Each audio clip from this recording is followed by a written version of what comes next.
Hey guys, welcome back to the channel. Thanks so much for clicking over. It means a lot that you guys keep clicking. If you guys keep clicking, I'll keep making. And as we move into this last week of the pre-merge, I know that my personal focus has now shifted to the looming merge and what it will look like. Just as your focus should start shifting to the like button. I mean, I hear that the purge is starting back up again, and if you subscribe, you'll actually become immune for the night. So just to be safe, But if you asked me when the season started, what the merge would look like, I would have said exactly the same as 41's merge did, since we've been told directly by production that most advantages from 41 will be coming back for 42, literally in the first 4 minutes of the season. And so for me, that was almost a given.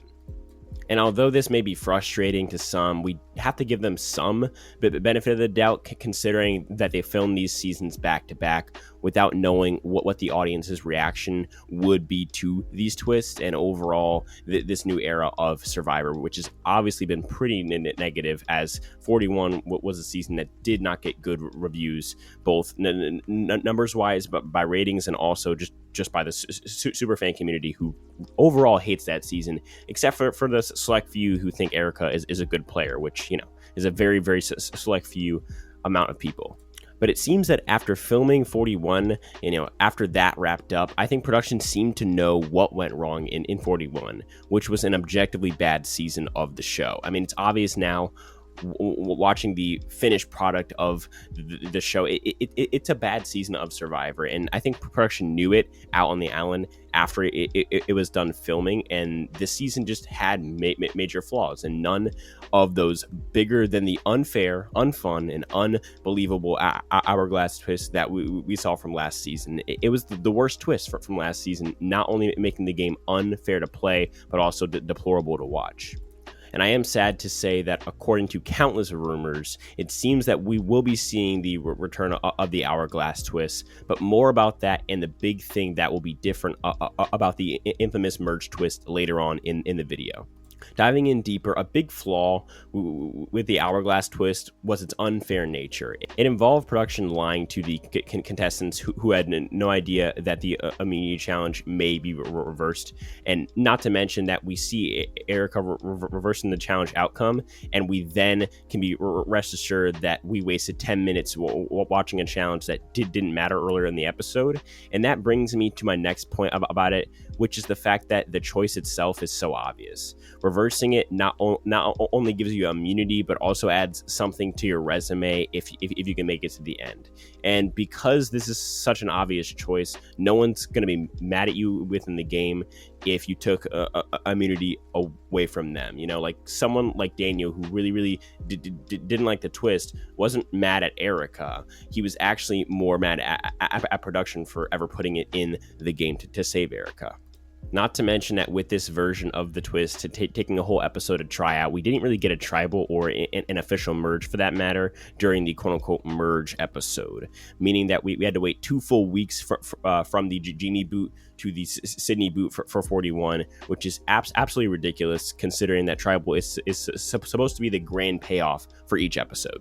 With all this being the case, survivors seem to have taken a look into these flaws, because according to several sources within the Survivor leaguer community, the merge/Hourglass episode will be 2 hours long and will air on April 13th, meaning that we won't have to suffer for 2 weeks without seeing a tribal, just like last season was. I assume that this merge episode will be formatted so that the first hour of it is the equivalent of episode 6 of last season, where we see Erica come face to face with her decision, and then the second hour will be the equivalent of episode 7 of last season, where the tribes will unofficially merge and will vote out the quote-unquote merge boot, and then that will be the equivalent of Sydney from 41. We also know that the Hourglass will change from last season, with some claiming that the players will merge and then play an individual challenge, rather than that weird drop your buffs but you're not merged yet thing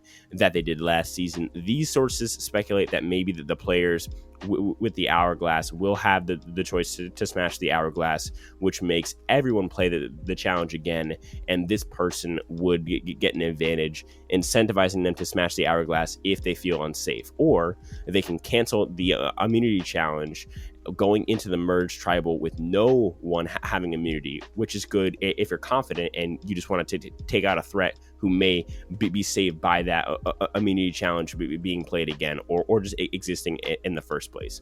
But this theory is just one of many.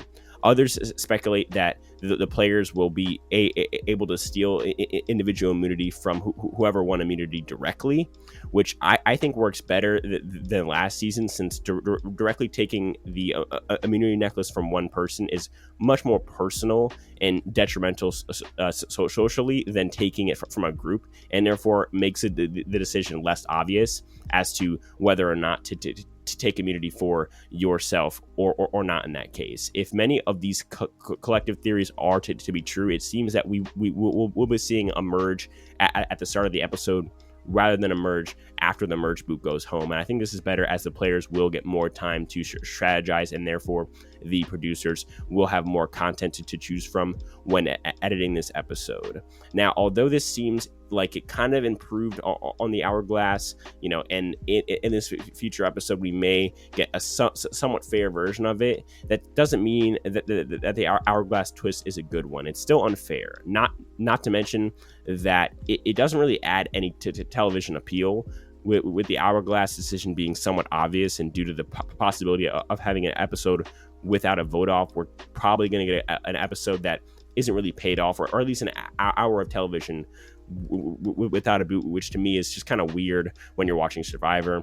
But this new speculated version of the twist mitigates its unfair consequences. And I should also say that the person who is voted off at the merge will still not be on the jury, just like last season, according to these same people. So what do you think? Does the word Hourglass give you nightmares, or do you not really mind the twist? Let me know in the comments.